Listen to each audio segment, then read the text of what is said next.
പ്രതികരിക്കുന്നില്ല എന്നു കരുതി ഒന്നും മനസ്സിലാക്കുന്നില്ല എന്ന് അർത്ഥമില്ല. ക്ഷമയോളം വലിയൊരു വിശ്വാസവും മൗനത്തോളം വലിയൊരു ആയുധവുമില്ല. നമ്മളെക്കാളേറെ ശ്രദ്ധിക്കുന്ന മനുഷ്യരിലാണ് നമ്മൾ ശരിക്കും ജീവിക്കുന്നത്. കുറ്റങ്ങൾ കാണാനും അത് പറഞ്ഞു നടക്കാനും ഒരുപാട് ആളുകളെ കാണും. കുറവുകൾ നികത്താനും കൂട്ടിരിക്കാനും കുറച്ചു മനുഷ്യരേ ഉണ്ടാകൂ. എങ്ങനെയുണ്ട് എന്ന ചോദ്യങ്ങളിൽ നന്നായിരിക്കുന്നു എന്ന് കേൾക്കാനാണ് അവർ ആഗ്രഹിക്കുന്നത്. ശരീരം രണ്ടായിരിക്കുന്നു എന്നേയുള്ളൂ, നമുക്ക് വേദനിക്കുന്ന ഓരോ കാര്യങ്ങളും അവരെയും വേദനിപ്പിക്കും.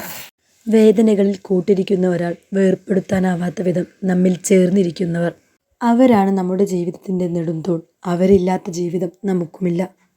മറ്റൊരുവൻ്റെ ചുണ്ടിൽ വിരിയുന്ന പുഞ്ചിരിക്കു കാരണം താനാണെന്നറിയുമ്പോൾ കിട്ടുന്ന സന്തോഷം അത് ചെറുതല്ല. അതുതന്നെയാണ് ഏറ്റവും വലിയ മനുഷ്യത്വം. ആത്മാർത്ഥമായ സ്നേഹവും അമിതമായുള്ള വിശ്വാസവും ആരിലും അർപ്പിക്കരുത്.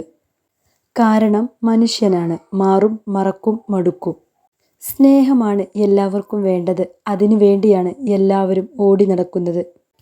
എല്ലാ ബന്ധത്തിൻ്റെയും അടിസ്ഥാനവും സ്നേഹമാണ്. സ്നേഹത്തോളം അനുഭൂതി വേറെന്തിനാണ്? ഒരു തൂവൽ നഷ്ടപ്പെട്ടു എന്ന് വ്യാകുലപ്പെട്ട് ഒരു പക്ഷിയും പറക്കാതിരുന്നിട്ടില്ല.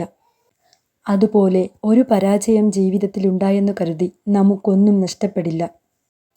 എന്തു വന്നാലും ധൈര്യമായി നേരിടുക, കോൺഫിഡൻസ് കൊണ്ട് മുന്നോട്ട് പോവുക.